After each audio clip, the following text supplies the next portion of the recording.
발목이나 무릎 아프다고 저한테 DM 주시는 분들이 정말 많아요. 저도 이제 마인드 플러닝 스쿨 운영하면서 달리기 자세에 대한 질문을 정말 많이 받고, 저에게 보여주신 영상들이 대부분 이런 선수분들의 영상 혹은 선수 출신의 분들이 이렇게 달리세요 하면서 보여주는 달리기 영상들인데, 선수분들이 뛰는 달리기 자세를 우리가 따라하는 거는 포뮬라1 자동차 운전하는 프로페셔널한 드라이버들이 운전하는 걸 내 차로 따라하는 것과 크게 다를 게 없습니다. 상당히 위험한 작업이고 그 자세를 유지할 수도 없어요, 오랫동안.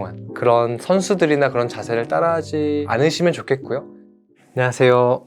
저는 마인드 플러닝 코치 김성우라고 하고요. 나를 위한 달리기 마인드 플러닝을 하고 있고, 달리기와 친해지고 좀 달리기를 내 일상과 건강, 몸과 정신 둘 다, 마음 건강 둘 다 도움이 되는 그런 삶의 기술로서 내 삶에 이렇게 들여오는 그런 걸 좀 돕고 있는 사람이라고 보시면 좋을 것 같습니다.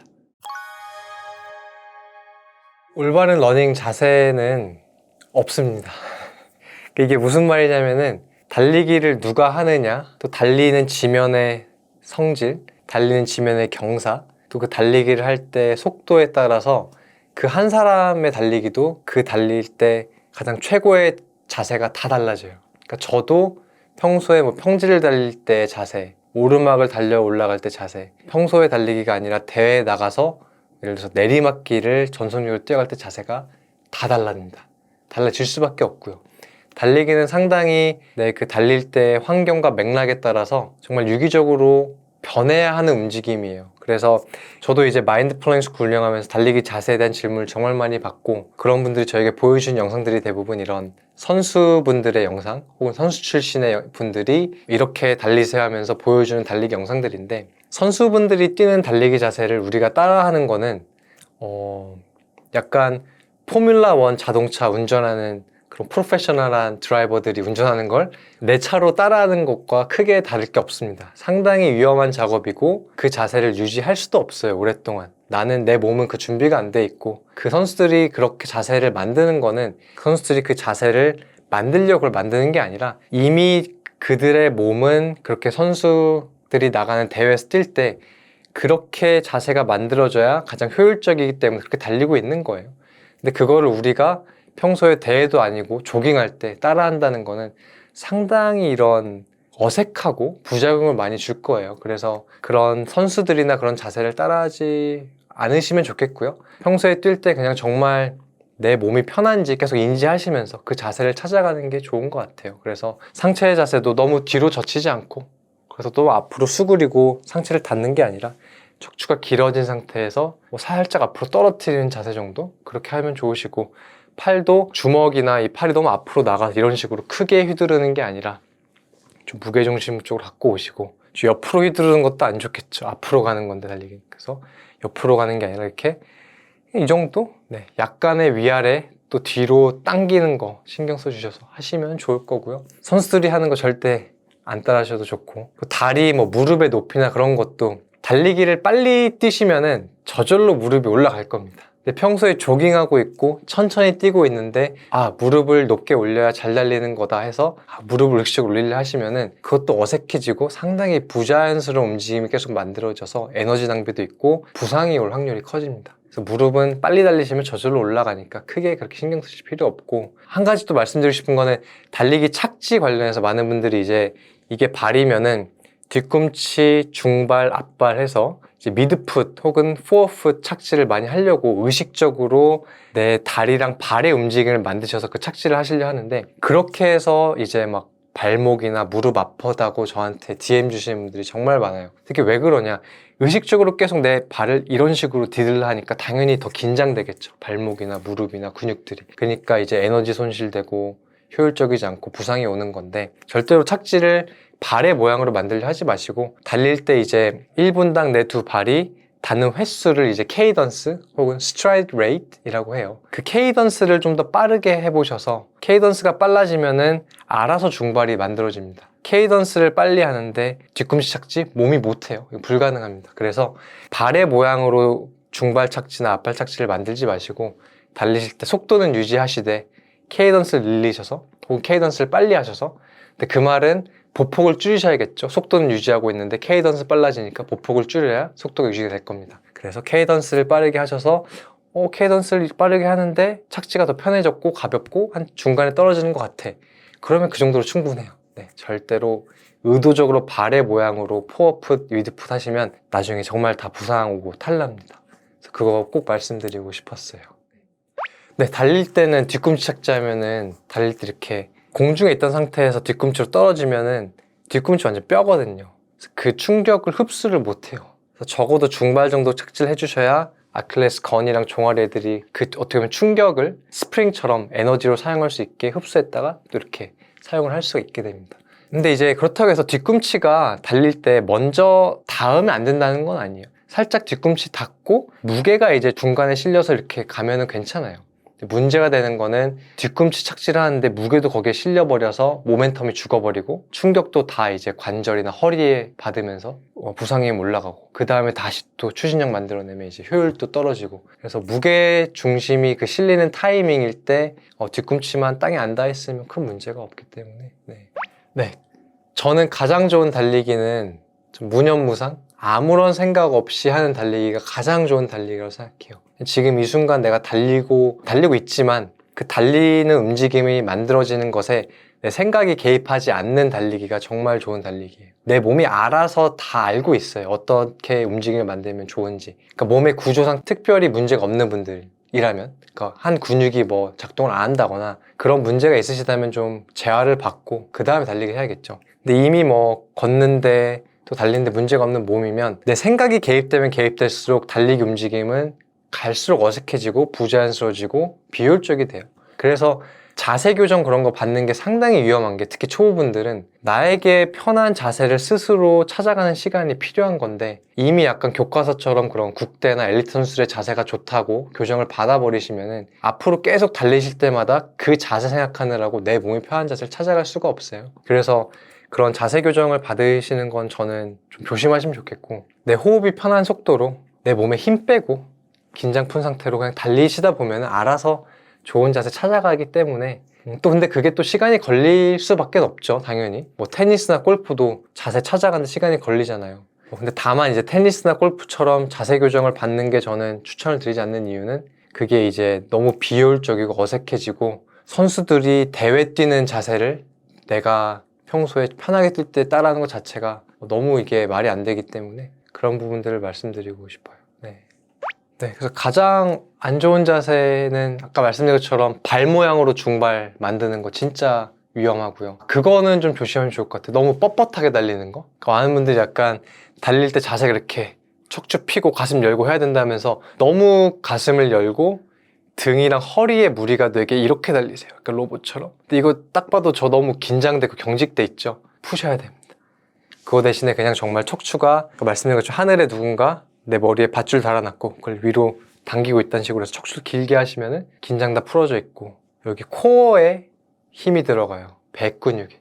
그게 정말 저는 좋은 자세라 생각해요. 어떤 식으로든 경직돼 있고 긴장되어 있는 자세라면은 그건 버리시고 최대한 코어에 힘이 들어가되 어깨, 목, 가슴, 허리에는 긴장이 없게 그렇게 찾아가시면 좋을 것 같아요.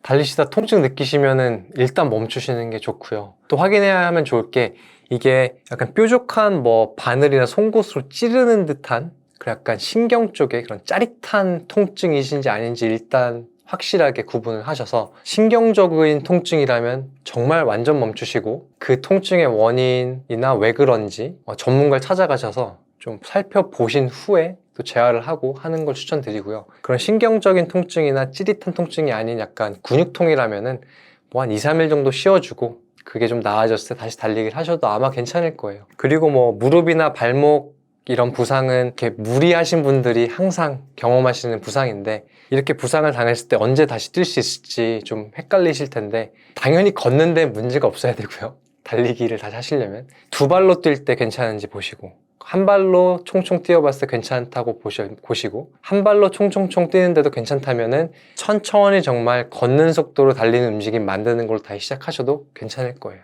네. 종아리가 특히 아프시다면 너무 총총 일부러 앞발로 뛰려고 하실 경우 종아리가 아마 아플 거예요. 아니면 약간 신발 자체가 계속 그렇게 앞으로만 뛰게 만들어져 있다거나 좀 종아리 근육의 단련이 필요하신 분일 수도 있고 골반을 안 쓰고 계실 수도 있어요. 골반이랑 엉덩이 근육을. 그러니까 달릴 때 우리 몸에서 가장 큰 근육이 엉덩이 근육이거든요. 저희 뭐 현대인들 다 항상 너무 오래 앉아있다 보니까 오래 앉아있다가 바로 그냥 달리러 나가면 얘네가 작동을 잘 안 할 수가 있어요. 그냥 좀 잠자고 있을 수 있어요. 그래서 얘네들을 달리기 전에 깨워주는 웜업을 해주면 좋아요. 근데 이제 큰 근육들이 잠자고 있으면 그보다 작은 근육들이 더 일을 하거든요. 그래서 좀 종아리가 아프실 수도 있지 않나. 근데 지금 종아리가 아프신 분들이라면, 이 영상을 보고 계시는 분들 중에 종아리 아프시다면 일부러 내 종아리가 더 아픈 방식으로 달리기를 해보려고 해보세요. 아이러니한데 일부러 내가 종아리가 아픈데 이렇게 좀 달리면 내 종아리가 더 아플 것 같아. 그럼 막 해보세요. 그래서 이렇게 달리니까 종아리가 더 아프네? 그럼 그거랑 정반대로 달리시면 돼요. 근데 계속 종아리가 안 아프게 어떻게 달려야지 하면은 그 방향을 모르실 수가 있어요. 그래서 아예 종아리가 아픈 방식으로 달리는 거가 어떤 건지 확실히 내가 인지를 하고, 근데 그걸 알면 이제 그걸 안 할 수 있잖아요. 그래서 그렇게 한번 해보셔도 좋을 것 같아요. 보통 총총총 앞발로 뛰고 계시다거나 골반이나 엉덩이 근육을 아예 못 쓰고 계실 수도 있어요.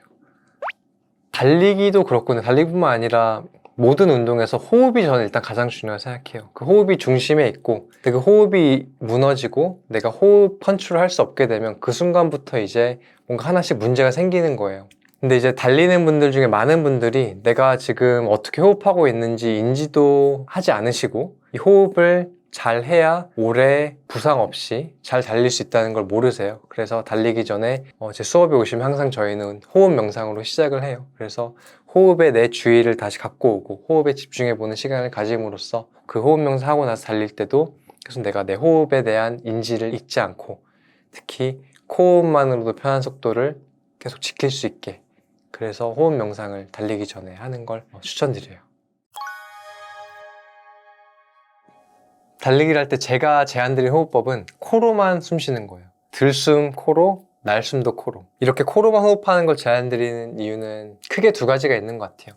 일단 코로 호흡하는 게 달릴 때든 일상생활이든 뭐 운전할 때든 지하철에 있을 때든 우리 몸에겐 좋은 호흡법입니다. 이거는 뭐 제가 아니라 주변에 의사나 몸을 공부하신 분들에게 여쭤봐도 다 얘기할 거고, 지금까지 인류의 모든 지식을 다 알고 있는 챗 GPT에게 물어봐도 그렇게 얘기해 줄 거예요. 코로 호흡하는 게 건강에 좋다. 왜냐하면 코가 공기 중에 있는 이물질도 다 걸러주고 온도도 맞춰주고 내 심폐기능에 도움을 주는 질소산소, 나이트릭 억사이드도 코로 호흡할 때만 생기고, 심지어 코로 호흡할 때 좀 더 1차 호흡근, 횡격막근을 써서 자세도 좋아질 수 있다는 그런 연구 결과들이나 경험적 그런 경험적인 그런 지식?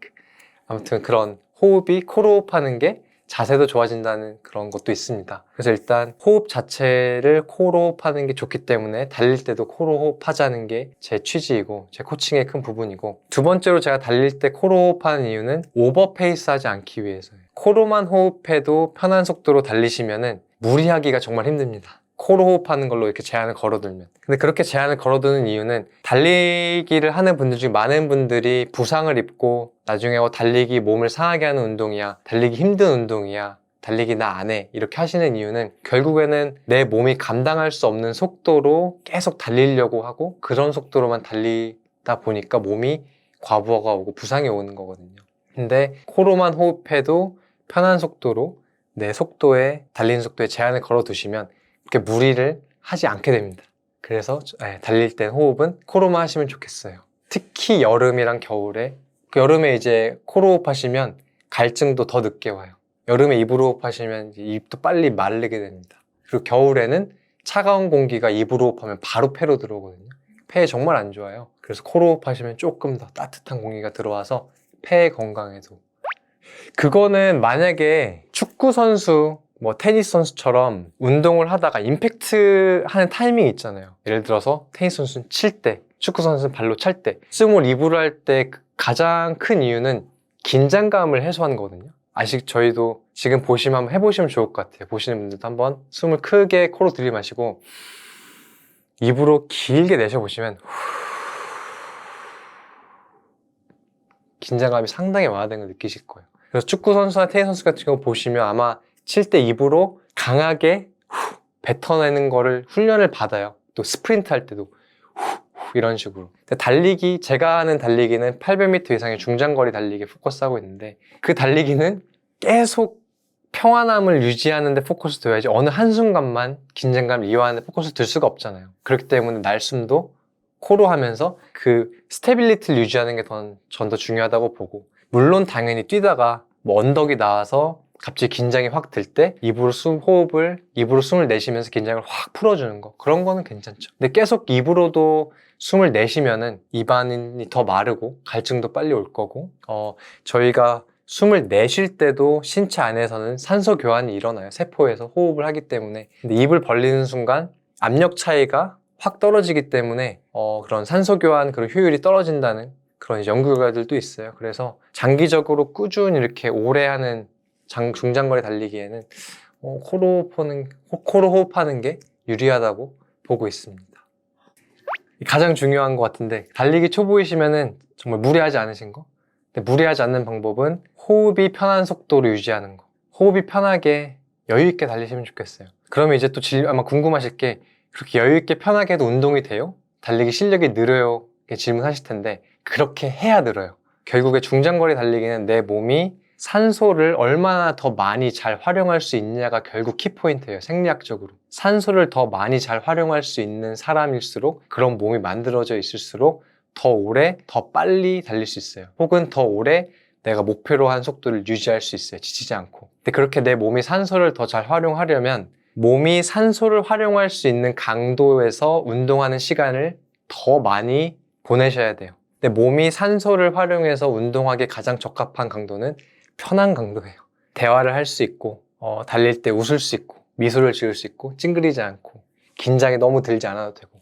그래서 뭐 중장거리 달리기나 사이클 선수들 보면은 운동 시간이 엄청 길어요. 사이클 선수들은 뭐 대여섯 시간 하고, 달리기 선수들도 하루에 두세 시간 뛰고, 또 수영 선수들도 하루 종일 운동하잖아요. 네다섯 시간씩. 근데 그거에 비해서 예를 들어서 이런 근력 운동, 짧은 시간에 큰 에너지를 내는 운동을 하는 분들은 짧게 1시간, 많아야 30분 한 부위, 특히 그 이상 할 수가 없어요. 그런 것들처럼 낮은 강도에서 오랜 시간 달리는 시간을 가지시는 게 생리학적 측면에서 맞는 방법이고, 실제로 엘리트 선수들이나 잘 달리는 분들은 그런 식으로 훈련을 해오고 계세요. 그래서 호흡이 편한 속도로 달리는 시간이 전체 달리는 시간의 한 90% 정도 가져가시고, 나머지 10% 정도는 그 정도에 이제 또 스피드를 해주셔야 천천히 뛰면서 쌓인 그런 유산소 기반, 내 몸이 산소를 활용하는 능력, 그 기반 위에 스피드, 속도라는 건물을 쌓으실 수 있는 거기 때문에, 달리기 초보분들은 보통 이 비율을 반대로 하세요. 천천히 뛰는 시간 거의 없고 항상 빡세게 뛰시는데,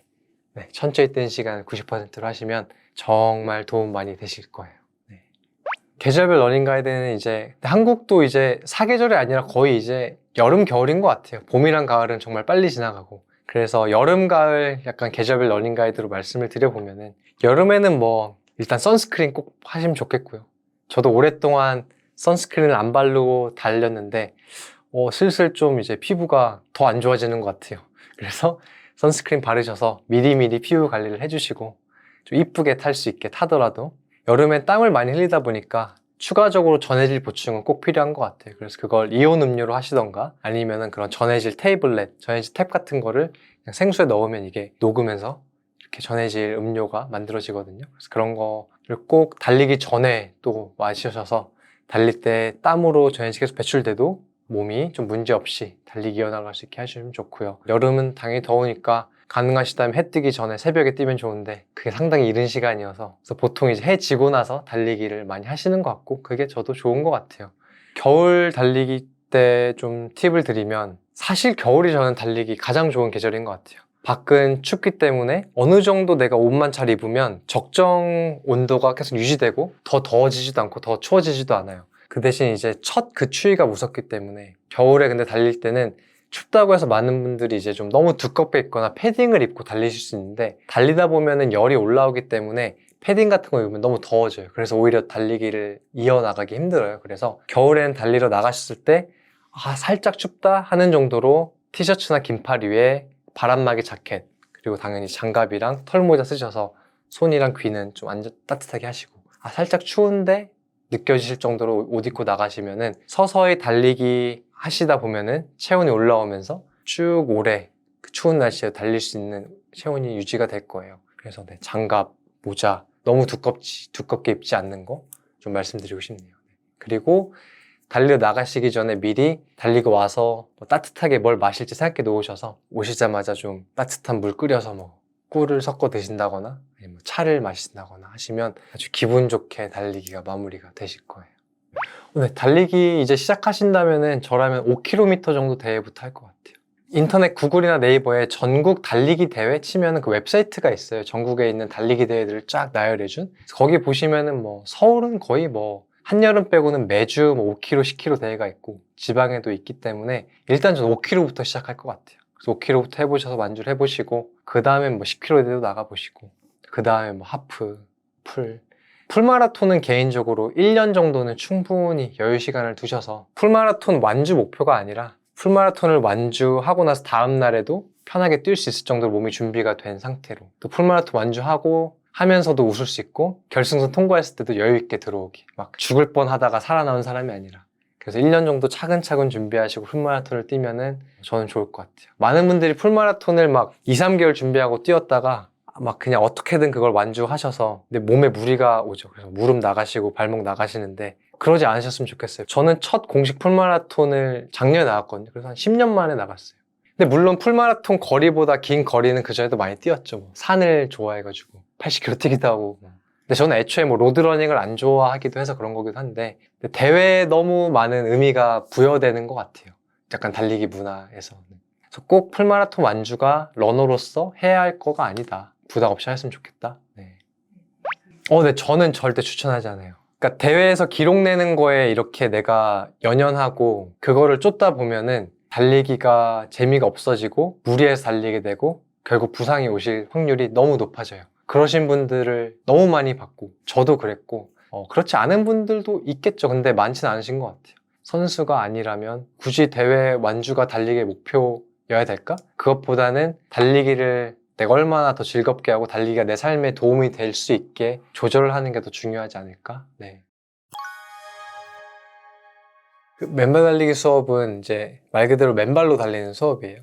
달리기 러닝화가 나온 것도 솔직히 100년도 안 될 거예요. 그러니까 이런 러닝화를 만드는 기업 회사들이 생기고 대량으로 그런 신발들이 만들어져서 달릴 땐 러닝화를 신어야지 한 게 100년도 안 됩니다. 왜냐면 나이키가 100년이 안 됐죠. 근데 그 전에 인류는 오래전부터 맨발로 뛰어왔고 맨발이 아니면 정말 얇은 그런 고무나 이런 저희 집신같이 지프로 신발을 만들어서 뛰어왔어요.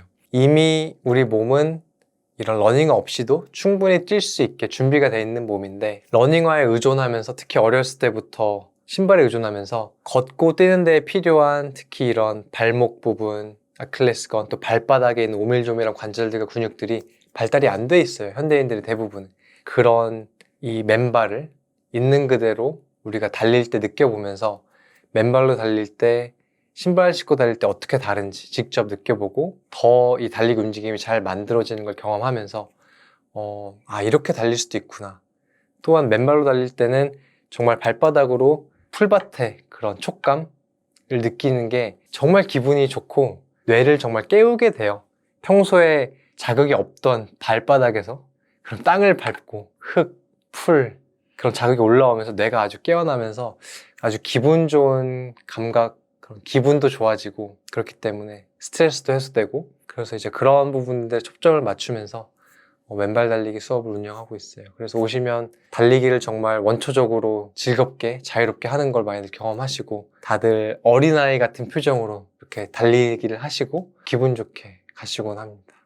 맨발 달리기 수업은 시작한 지 한 거의 5, 6년 됐고요. 제 가장 첫 달리기 수업 중 하나고 왜냐하면 제가 맨발로 달리면서 느꼈던 그런 즐거움과 좋은 점들을 나누고 싶어서 시작했던 거기 때문에 맨발 달리기 수업은 서울숲에서 주로 하고요. 지금 이제 올림픽공원에서도 하고 있어요. 그래서 정말 풀밭에서 초록초록하고 기분 좋은 풀밭에서 하고 지금까지 정말 1000명 이상 하신 것 같아요. 1000명 이상 하셨고 지금까지 뭐 맨발로 달리다가 문제가 발생하신 분도 한 분도 안 계시고 달리기가 재밌어졌다, 힐링됐다, 주말 오전에 참 자연으로 돌아간 그런 기분이었다.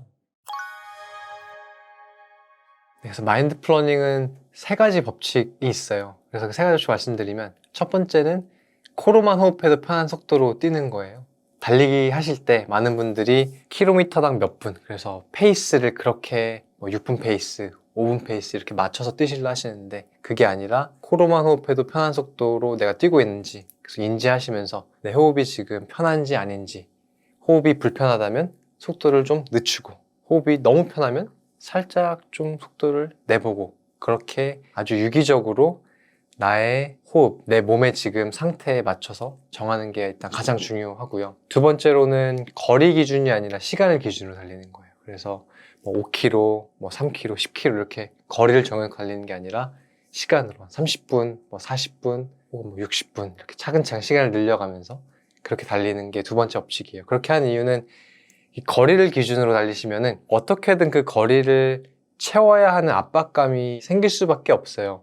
근데 만약에 내가 오늘 10km를 뛰러 나갔는데 컨디션이 너무 좋지 않아서 한 6km 때부터 너무 힘들어요.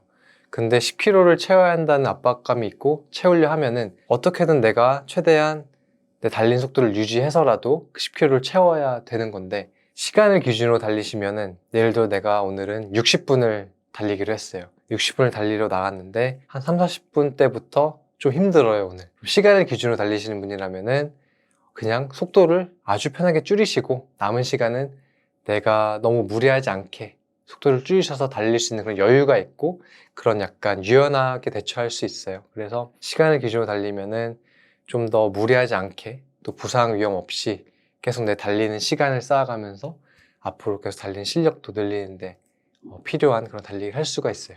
그리고 마지막으로는 아무런 기계 없이 달리는 거.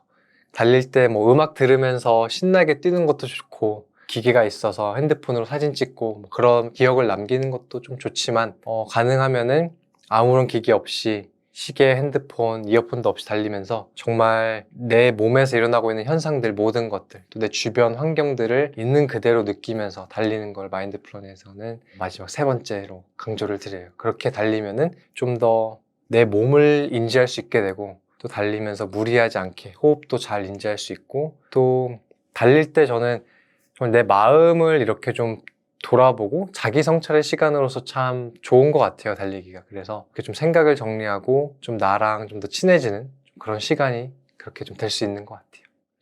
가끔 1년에 한두 번씩 듣긴 해요. 맞아. 인터벌 할 때 저도 인터벌 할 때는 이제 좀 강하게 뛰고 좀 계속 흥을 돋구기 위해 쓰는데 음악을 들으면 좀 위험하기도 해요. 좀 뛰다가 이제 뒤에 누가 올 수도 있는 거고 특히 도시에서 그리고 음악을 들으면 내 호흡에 집중이 전혀 안 되기 때문에 호흡도 안 들리고 있죠. 네, 있죠.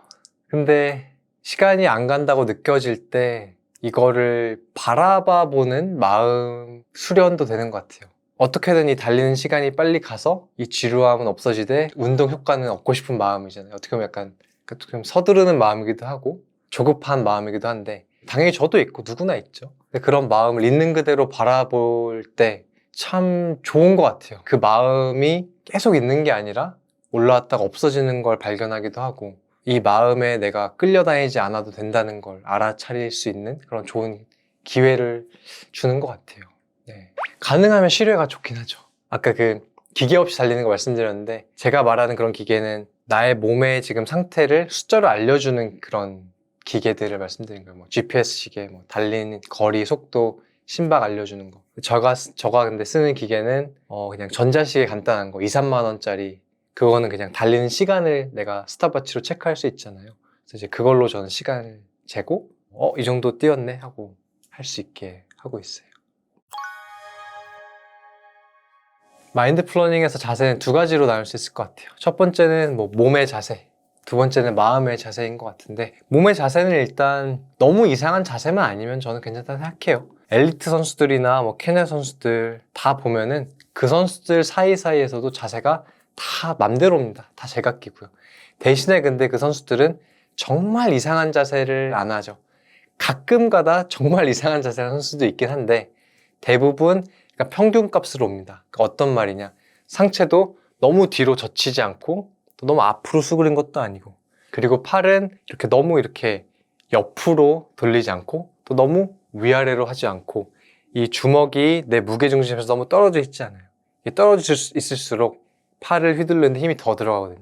그래서 잘 붙이고 있는 분들이 많아요. 뭐 이렇게 붙이고 있든 이 정도로 내리고 있든 그리고 뭐 달릴 때 다리의 모양 뭐 골반의 각도 이런 것들까지 분석하시는 분들이 계시는데 그런 거는 그렇게 생각해도 해서 그 모양이 만들어지는 게 아니기 때문에 이미 내 신체가 그렇게 달릴 수 있는 능력이나 근력이나 지구력, 유연성이 있어야 되는 거고, 그거는 달리는 시간을 쭉 쌓아가다 보시면 저절로 나올 거기 때문에, 근데 몸의 자세는 제가 아까 말씀드린 너무 이상한 것만 안 하시고 내가 그냥 편한 자세? 한 가지만 말씀드리면 척추가 그냥 길어진 자세만 유지하시면 좋을 것 같아요. 마치 그래서 내 정수리 위에 하늘에서 누군가 밧줄을 달아놨어요. 그리고 그 사람이 저를 계속 하늘로 당겨요. 그럼 척추가 길어지겠죠. 근데 길어지는 게 뒤로 젖히면서 길어지는 것도 아니고 앞으로 무너지면서 길어지는 것도 아니고 좀 하늘로 길어지는 그런 길어짐이죠. 이렇게 길어지면은 저절로 복근의 코어가 좀 인게이지가 되고 가슴도 딱 적당히 딱 편하게 열립니다. 그래서 그렇게 몸의 자세는 말씀드리면 충분할 것 같고요. 마음의 자세는 달리기를 좀 존중하는 마음을 좀 가져보시라고 이렇게 제안을 드리곤 해요. 나 더 빨리 달리고 싶고 그런 나의 그런 잘하고 싶은 마음, 조급한 마음을 계속 달리기에 투영하는 게 아니라 달리기 그 자체가 내 몸을 통해서 어떻게 이루어지고 있는지 좀 바라봐주고 내가 지금 할 수 있는 달리기를 하는 거에 대해서 존중해주는, 달리기와 또 이 달리기를 하고 있는 나에 대한 존중하는 마음을 가지시면 좀 더 이렇게 조급함이나 비교하는 마음에 의해서 끌려가고 무리하지 않고 내가 할 수 있는 달리기를 하면서 천천히 그 대신 지속적으로 성장하고 즐겁게 달리게 하는데 도움이 좀 될 것 같아요. 일단 뭐 심장과 폐 이런 심폐기능 당연히 좋아지고 심혈관 관련한 그런 문제가 발생할 확률이 줄어들겠죠. 근데 당연히 제가 말씀드린 건 근데 무리하면서 강도 높게, 특히 또 이른 아침에 강도 높게 달리시면은 오히려 거꾸로 갈 수는 있습니다. 이른 아침에 일어나자마자 강도 높게 달리는 거는 심장에 무리를 줄 수 있고 오히려 좀 위험하다고 다들 알고 있기 때문에 그 부분은 좀 조심하시는 게 좋고요. 지금 말씀드린 달리기는 정말 편하게 무리하지 않으면서 달리기를 쭉 이어나가셨을 때 몸이 얻을 수 있는 그런 좋은 점들인 것 같아요. 그래서 심폐기능 좋아지고 몸의 그런 근육들 발달되는 거, 우리가 이제 나이를 먹을수록 계속 근력이 떨어지고 근육이 손실되는데 달리기를 하면은 그런 것들이 계속 이어질 수 있겠죠. 걷기보다 확실히 그런 근력에 도움이 되는 게 달리기고, 달릴 때는 뭐 하체도 물론이고 코어 근육이 계속 쓰이기 때문에 코어 근육도 유지하고 그런 도움이 될 거고요. 또 좋은 자세나 이런 몸의 긴장감 푸는데도 많이 도움이 돼요. 그래서 달리기를 통해서 이런 허리 디스크나 목 디스크 증상을 치유하시는 분들이 정말 많아요. 그래서 물론 너무 심하지 않았던 분들이, 그래서 그런 분들 얘기 들어오면 달리면서 이런 긴장이 계속 풀리고 달릴 때 나쁜 자세로 달리는 거가 힘들기 때문에 알아서 좋은 자세로 계속 가게 되거든요. 또 나아가서 뭐 혈액순환이나 그런 몸 내부 청소가 달릴 때 이루어지는 것 같아요. 그거는 뭐 근데 어떤 운동이든 마찬가지인 것 같아요. 땀 나고 계속 피가 도니까 또 피부도 깨끗해지고 뭐 내장, 오장육부가 더 건강하게 기능하는데 당연히 도움을 주는 것 같습니다. 또 저는 정신건강에 특히 많은 도움을 받고 있어요. 달리기를 통해서. 살다 보면은 뭐 힘든 일도 당연히 생기고 화나는 일도 생기는데 결국 중요한 건 그 일에서 좀 빨리 혹은 건강하게 회복하는 건데, 달리기가 그렇게 회복을 하고 더 어떻게 보면 넓은 마음을 갖고 내가 내 안에 있는 그런 고집이나 좀 이렇게 엉켜있는 감정의 실타래들을 풀어주는 그런 시간을 저에게 주는 것 같아요. 그래서 좀 정신적으로 더 평안하고 더 남들을 대할 때 좀 더 여유롭게 대할 수 있는 것 같고 좀 더 나와 친해지는 그런 시간들이 달리기를 통해서 가질 수 있는 것 같아요.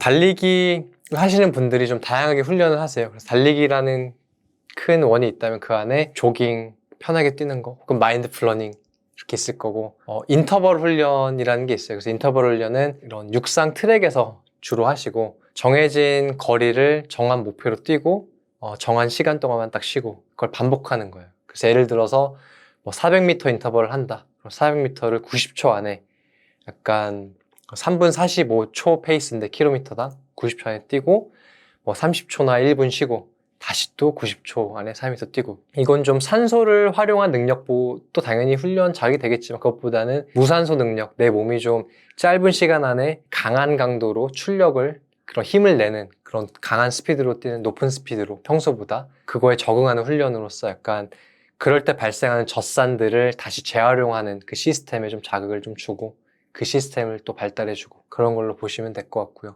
롱런은 이제 일주일에 가장 긴 시간 혹은 긴 거리를 달리는 훈련을 롱런이라 부르는데 보통 주말에 많이 하고요. 그래서 뭐 1시간부터 3시간까지 본인의 그런 레벨에 맞게, 수준에 맞게 소화할 수 있는 만큼 하시는 것 같아요. 롱런은 보통 이제 편한 속도 유지하고요. 호흡이 편한 속도로. 다만 이제 대회가 가까워져서 대회의 목표로 하는 속도로 롱런을 하는 분들도 계세요. 대신에 조금 대회 거리보단 당연히 짧게. 그래서 약간 그런 대회 시뮬레이션을 하기도 하시고. 그거 말고도 몇 개 있는데 이 정도만 아셔도 충분합니다. 5분 달리기 추천드리는 이유는 이제 달리기 시작하시는 분들에게 특히 많이 추천드려요. 달리기 시작하시는 분들이 처음에 어느 정도 달려야 될지 일단 감을 좀 잡기 힘들어 하시는 것 같고 거리로 계속 기준을 잡다 보니까 부담이 돼서 아예 안 해버리시는 경우가 많더라고요.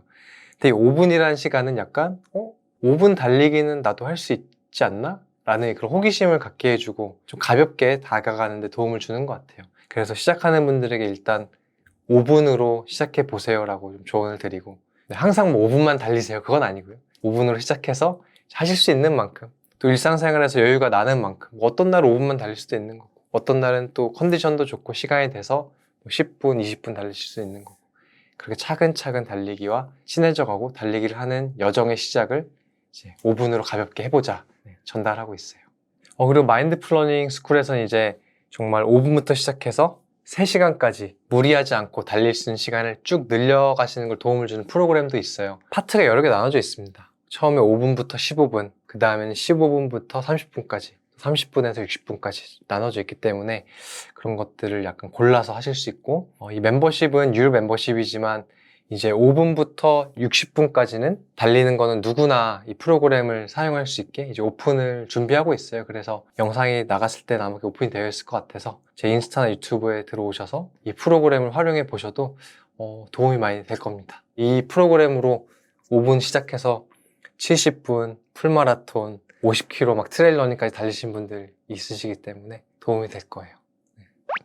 레이크타호 80km 달리기 대회가 한 10시간 3분인가 달렸는데 그게 제 생각에는 지금까지 최장 달린 것 같아요. 물론 이제 체크포인트마다 이제 음식도 주고 하니까 잠시 한 3분에서 5분 앉아서 음식도 좀 먹고 근데 다시 나가면 바로 뛰고 80km를 이제 다 뛰는데 저는 10시간이 걸렸던 거고 지금도 가장 추억이 남는 대회 중 하나예요. 다시 또 뛰어보고 싶은 달리기를 이제 막 시작하셨다면 매일 하는 건 추천드리지 않고요. 일단 하루 달리고 다음날 쉬고 또 달리고 그래서 좀 몸이 좀 적응할 수 있게 이제 그런 시간들이 좀 차근차근 몇 개월 쌓이시고 했으면은 매일 달리는 거에 무리가 없으실 거예요. 무리가 안 된다면은 내 몸이 소화할 수 있다는 거고 소화할 수 있다면 계속 더 성장할 수 있다는 거기 때문에 매일 달릴 수 있다면 달리는 걸 추천드려요. 근데 중요한 거는 매번 달릴 때마다 가능하시다면은 같은 거리나 같은 시간을 달리는 게 아니라 그 달리는 시간이 계속 좀 달라지게 커졌다가 작아졌다가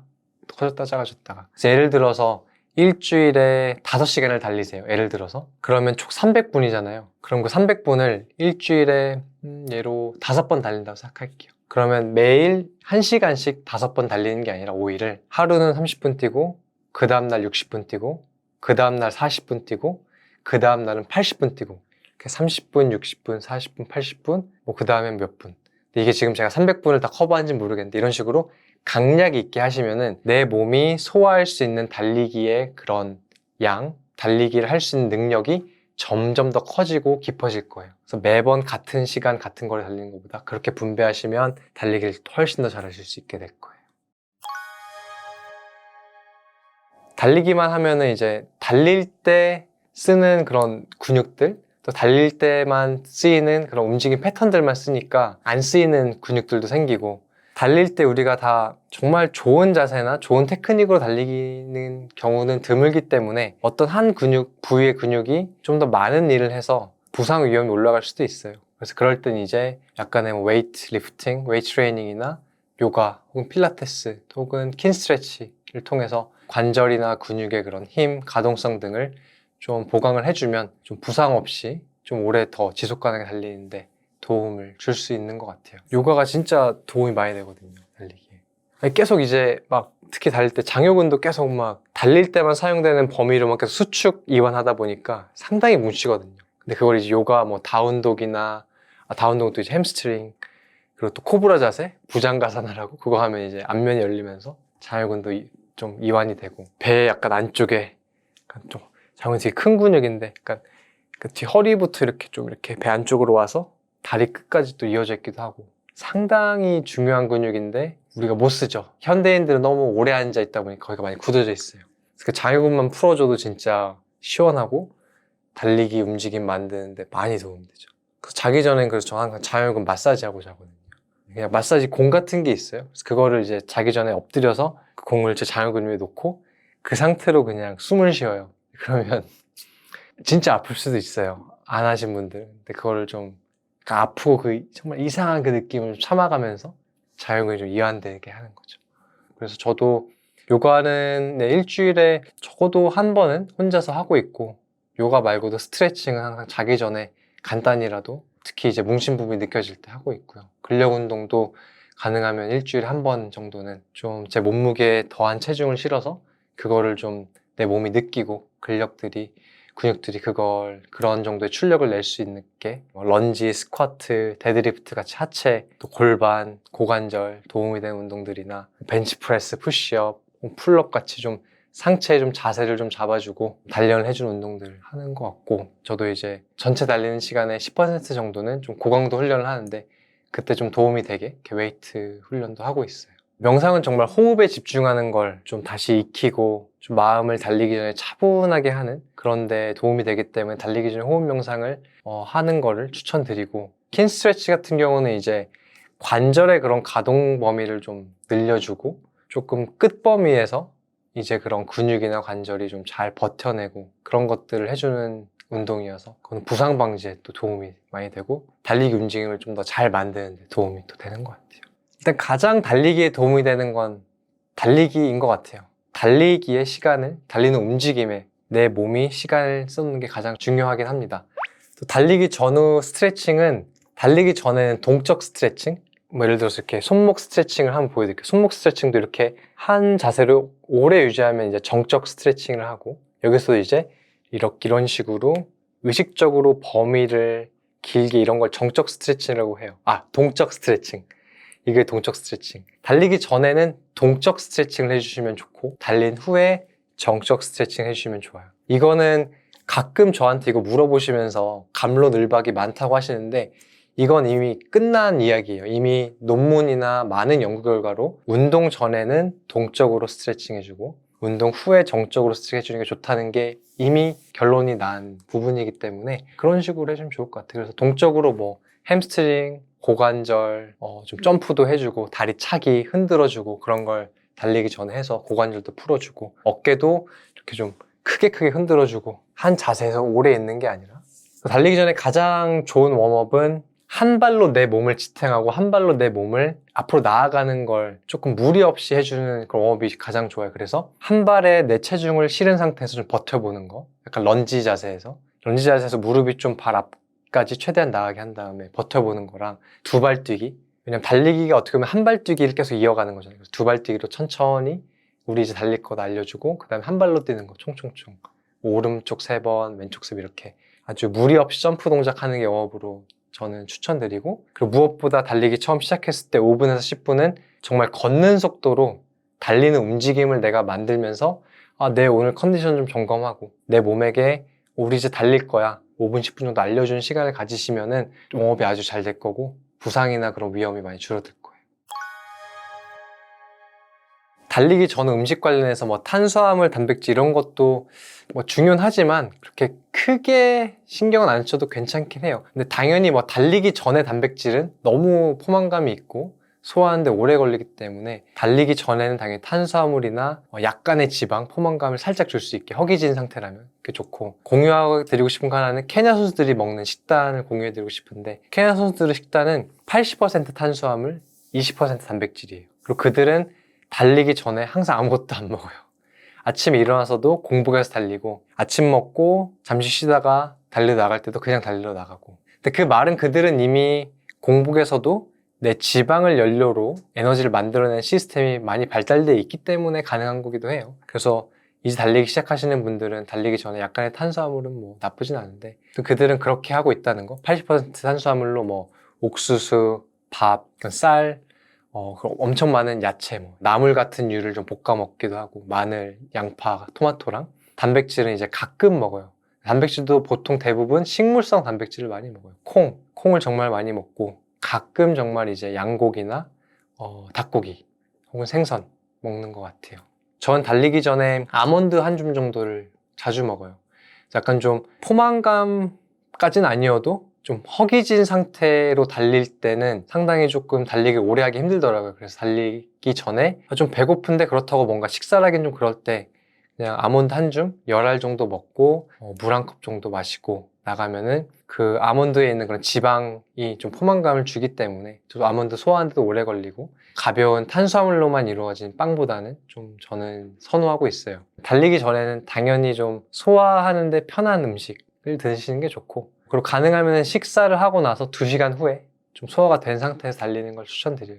보통 달리기 전에 뭐 바나나 그런 거 많이 드시고 물 한 컵 정도 혹은 뭐 이온 음료, 여름에는 좀 전해질을 좀 추가적으로 보충해 주는 게 좋죠. 땀이 많이 나니까. 그리고 달리고 난 후에는 특히 여름에 덥기 때문에 차가운 음료만 많이 마실 수 있는데 정말 차가운 것보다는 좀 미지근하거나 심지어 따뜻한 차, 따뜻한 꿀물 마시시면은 내 몸이 좀 더 회복하는 데 도움을 줄 거고 감기에 걸리는 걸 예방할 수 있을 거예요. 근데 뭐 예를 들어서 내가 좀 더 달린 나의 몸의 회복을 좀 돕고 싶다 그러시면은 이온 음료, 우유, 뭐 초콜릿 우유 같은 것도 괜찮고요. 달린 후에 이런 당 섭취는 빨리 이렇게 액체로서 내 몸의 그런 회복을 도울 수 있기 때문에 달린 후에 초콜릿 우유 저는 가장 선호하긴 하고요. 뭐 꿀물도 좋고요. 네, 건강한 구독자분들 모두 채널에서 공유되는 컨텐츠랑 다 잘 소화하시고 잘 익히셔서 진짜 몸과 마음 모두 건강하고 행복하신 일상에 도움이 되면 좋겠습니다. 행복하시길 바래요. 감사합니다.